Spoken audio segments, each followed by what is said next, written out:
Welcome to Painting Workshops 4, which is a collection of 4 landscape painting lessons from beautiful Hawaii. Hi, I'm Richard Robinson. In this first lesson at Pounders Beach on Oahu, we're going to look at how to create beautiful brushwork in your painting. To me, beautiful brushwork has variety, unity, it has purpose and vigor. Up close, it should be an interesting, abstract collection of marks, which when you step back from the canvas, it all comes together into a beautiful painting. In this workshop, we're going to explore lots of different techniques of creating beautiful, interesting brushwork. So by the end of this workshop, you'll be able to use beautiful brushwork in all of your paintings. In the next workshop from Laniakea Beach on Oahu, I'm going to show you how I personally deal with this beautiful beach scene which has rich color and contrast. I'll be trying to create a unified whole with special emphasis on creating richly colored shadows. I'll also reveal my latest technique to create more dynamic brushwork in your painting. In the third painting lesson, we're going to be mastering the subtle art of painting clouds. What better place to do it than Sunset Beach in Hawaii? We're going to look at the structure of clouds, how and why they look like they do, so you can get to grips with how to paint these beautiful things which are always changing.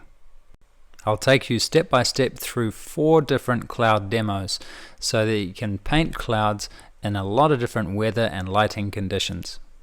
And I'll show you a simple structured way to paint clouds so that from now on, clouds can be the most fun part of your painting rather than being a struggle. In the final lesson, we're going to beautiful Hanalei Bay, where I'm going to show you how to paint figures into your landscapes. I'll show you how to first of all paint the beautiful backdrop of Hanalei Bay with its misty mountains and its glistening surf.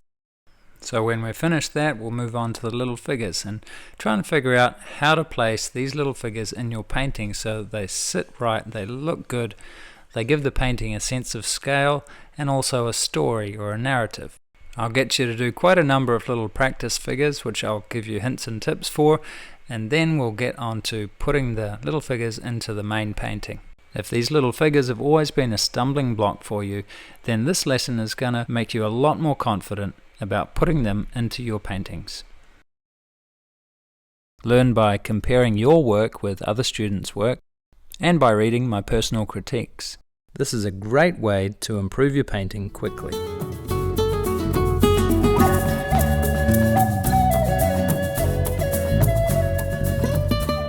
You'll find that my method of painting is very fast and fluid, but the way I teach is nice and slow.